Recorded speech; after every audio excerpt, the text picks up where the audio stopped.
What's up, everybody? Welcome back to the channel. Today, we're going to discuss the state of the culture, particularly when it comes to music and social media.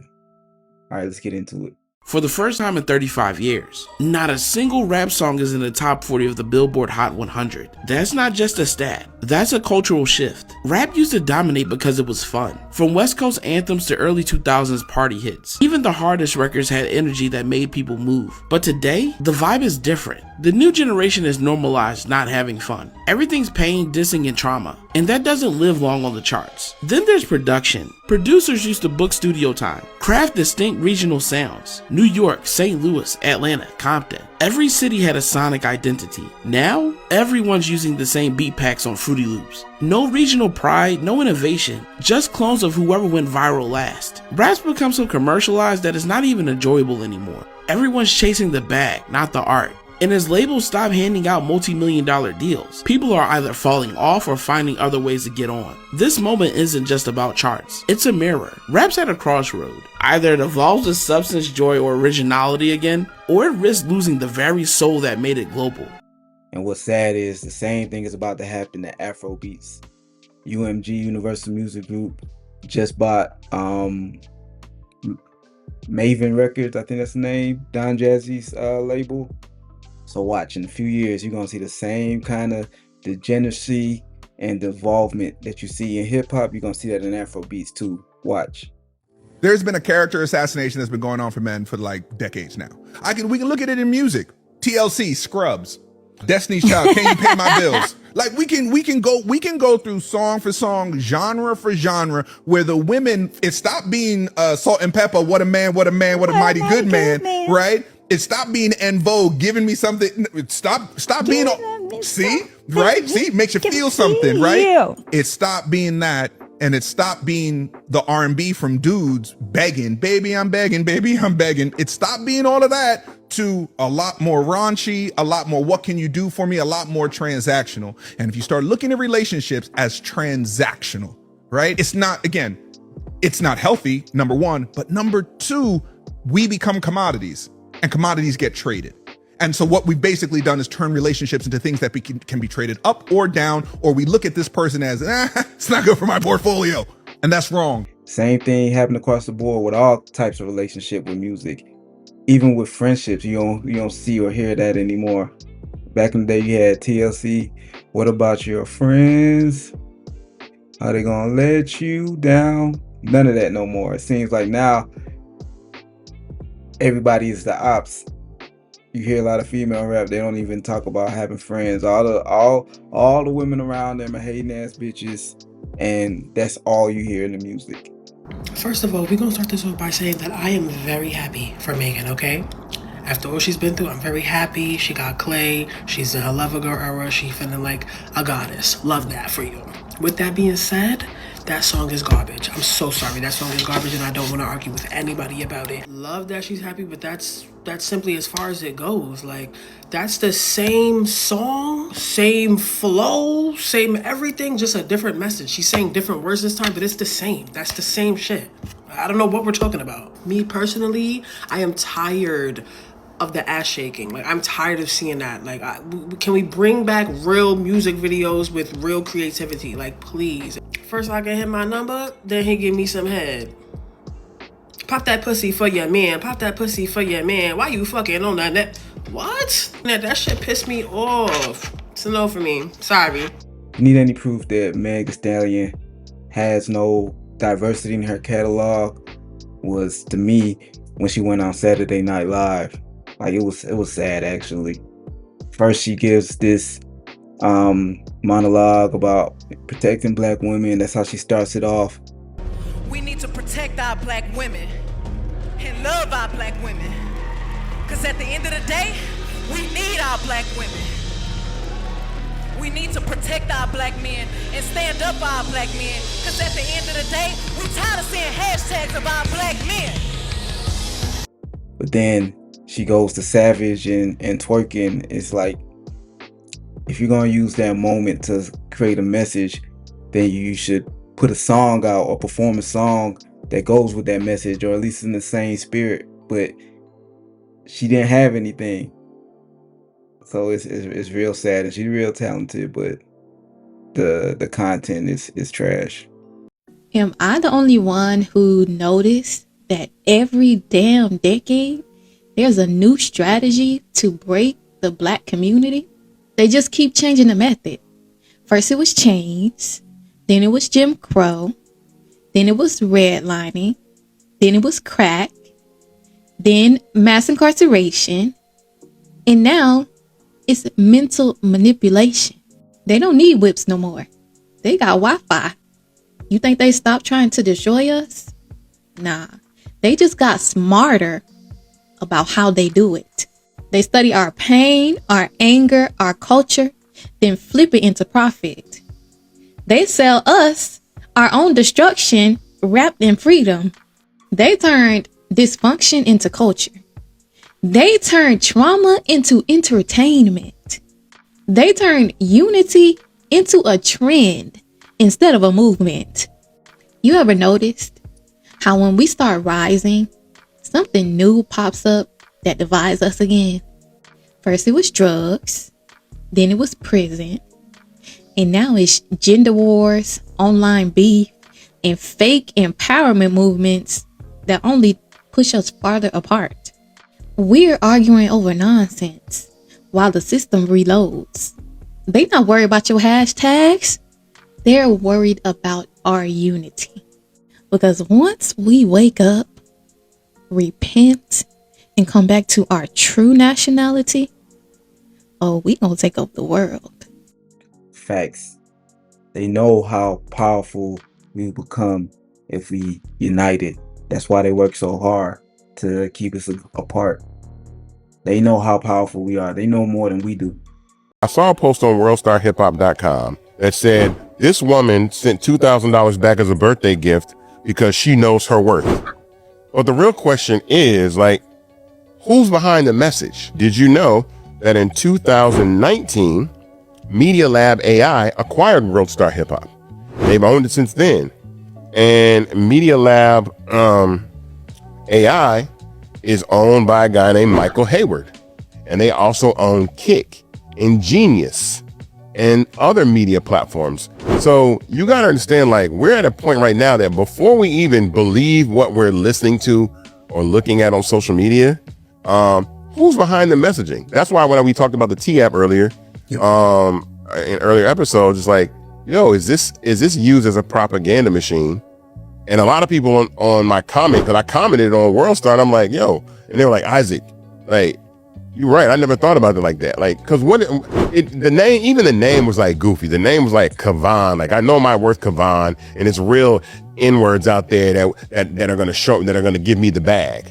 I'm like, what does that do except pit Black men and Black women against one another? And it's on worldstarhiphop.com. And you don't even, I was like, you can't even tell if the message is real or not. And so we got to figure out if we're being gaslit by, a community to keep us divided.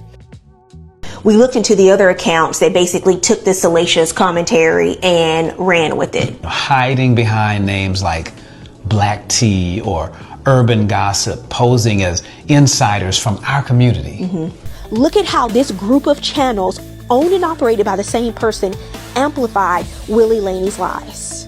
These videos didn't appear randomly. They were released in sequence. Look at the pattern and malicious intent by which they operated. This is coordinated amplification, and their goal is always one thing: make the lie go viral. Get people to start writing the celebrity, get their attention, get them to respond and feed the algorithm. Once they pull you into it, they profit from the chaos. Then there are the accounts that we are not in settlement talks with, and they are named in our lawsuit. Here they are. Nazir Rao claims to be based in the U.S., runs the channel Star News, targets Black U.S. celebs and public figures with misinformation. He's actually based in Pakistan. Dinar Minglalamov runs the channel Black Tea, claims to be based in the United States, targets Black celebs and public figures with denigrating content. He's based in Russia. Kunjamal Jayan, official Vault Videos, claims to be based in the United States, targets Black public figures and celebs with defamatory content. He's based in India. Imran Igra runs the channel Celeb News, claims to be based in the United States, targets Black celebrities with misinformation and also Black public figures. He is actually based in Pakistan. Mohammed Shabazz Hader runs the channel Celebrity Star Talks, claims to be based in the United States, a gossip channel with negative content about U.S. black celebrities. Mohammed is based in Pakistan. Sunny Duvall claims to be based in the United States, runs the channel Mukam Music, targets black celebrities with negative commentary, actually based in Pakistan. Muhammad Islam runs the channel We Got Celeb, claims to be based in the United States, targets black public figures and celebs with negative and denigrating content. Muhammad is actually based in Pakistan. And what's sad is this is only going to get worse with AI. I think we really need to be aware of this and start really asking who is behind all this degeneracy. Another thing, we got to stop consuming the degeneracy. How are these pages becoming so profitable and so popular by talking shit about us? Well, I am. This Taboo Nawasha. This Apple Diab. Kim Hill, featured vocalist. They got rid of the black girl, and then they got the white girl. They made her a part, and they blew up. It's like, no, that's not how it happened. A lot of the music and the rap, it was very degrading. But the beats were so crazy, and when you walked in the club, and it's like 1, 2, 3, and to the boat. I had a showcase. I get on stage and I do my thing. This kid walks up and he's like, I think you're really dope. We should write music together. Oh, my name is will.i.am and Taboo Nawasha, Apple Diab. We're the Black Eyed Peas. When we were asked to do Soul Train, I was pinching myself. Soul Train would lip sync. No way. We don't sing the track. And it was this big deal. They'll look in camera and just stop singing. That was his way of making a point, you know? Right. And I feel we put our personalities first before any gimmick and before any, materialism. The band was very specific about how we were looked at and received by people and being purists, which is why once the pressure started coming to like soften it up and make it super commercial, it was like, we're not really gonna do that, are we? And the guys were like, you don't have to go back to East LA.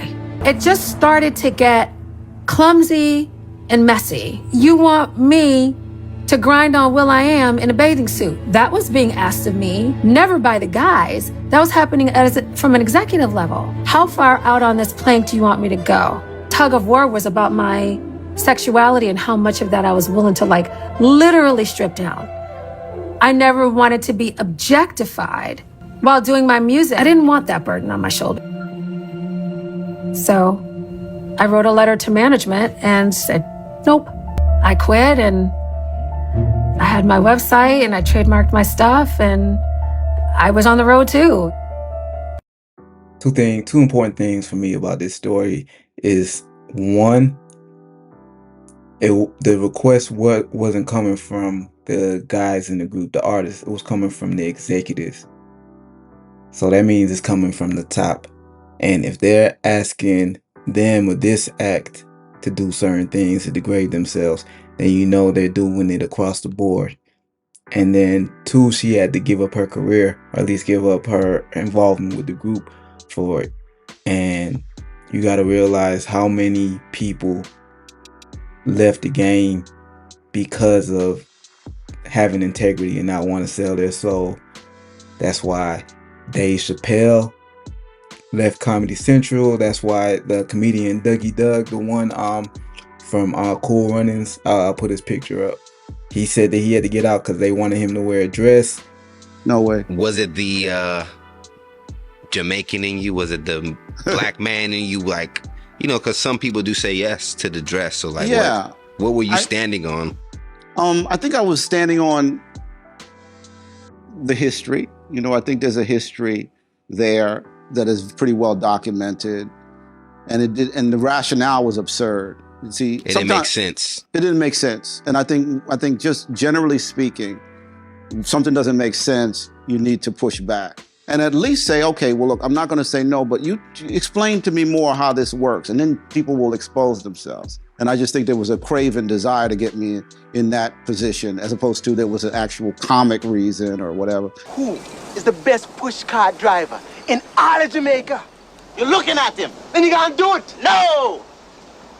So many things that would have changed if I would have made different decisions. But I'm glad, that I didn't, because I think it would have changed. It might have changed in some ways that are financially beneficial, but I think I wouldn't have survived it from a spiritual point of view.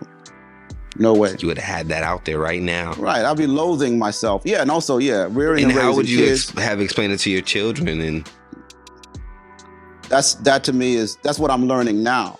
I'm learning now that, I have an adult daughter. I have, a son and this or that. I'm seeing, woof. And that's part of the reason why I'm so at peace. He didn't want to do it. I'm pretty sure that's why we only got one album from Lauryn Hill. It's like, if you have a soul, you have a conscience, then you have a ceiling. There's a limit on how far you can go. And we gotta take that into consideration and stop over glorifying success in the industry. Like saying, oh, this guy is great because, he sold all this record, got all these awards. But what did he have to do? What did he have to give up? What did he have to sell out to get there? And then we also gotta realize that some people who aren't successful or we don't consider to be successful, often it's not because they're not talented. It's because they had integrity and they didn't want to sell their soul. This right here tripped me out. There are owners of private prisons that are suing the states that they are contracted to put people in prison in right now in this country. Let me say that again now. There are owners of private prisons that have been contracted by the states to put their prison in that state and put people in prison that are suing those states because they promised them a certain amount of occupancy.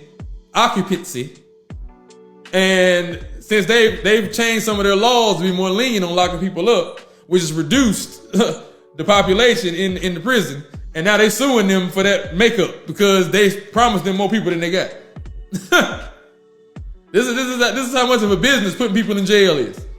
That because they operating at 50% and y'all promised me 75, 80%, I can sue y'all now because y'all ain't locking up enough people. Yeah, because y'all reduced and changed some of y'all laws, so y'all not locking people up for simple shit no more, like y'all was. Now, our jails ain't as full, we not making as much money. So either y'all gonna have to pay me the money that y'all, the difference, or y'all gotta lock some more people up. And the states can't afford to pay them out of the pocket straight. So now they in court going back and forth right now over this. It's all connected.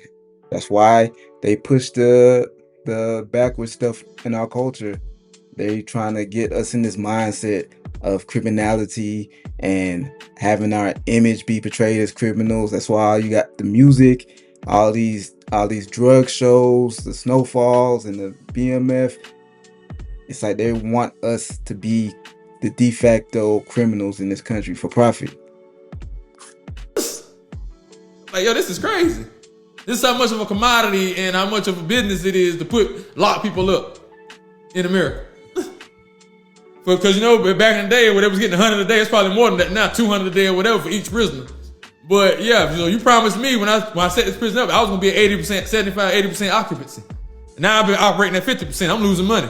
Now y'all got to do something. Something got to change. Y'all got to lock some of these cats up. Lock them up. Oh, man. Lock them up. Or y'all going to have to pay me. So, that's crazy. How is putting people in the jail just become a business? I thought jail was supposed to be a deterrent for people not to do crime. We live in a messed up society where the worst things are the most profitable. Our teachers are underpaid, but yet you can make hella money from disease. These hospitals and these pharmaceutical companies keeping people sick, they're making money. People making money off of war. People making money off of mass incarceration. This is a backwards ass society where you get paid, make more money by hurting people. So if everybody just stopped doing crime, then what's supposed to happen then? Now, that's going to be a problem, huh? Really? Crazy. This is insane. The jail's supposed to stay 80% full. Yeah. Keep them in here. Lock them up. I got too many empty cells in here, baby. I need beds got to be filled, baby. I got beds that need to be filled, baby. Come on now. Like a hotel. Hey, just exactly like a hotel. What are you talking about? The same model. Prisons, hotels, hospitals, they need you in those beds. All right, that's it for today. Thanks for watching. Please like and subscribe. Until next time, peace.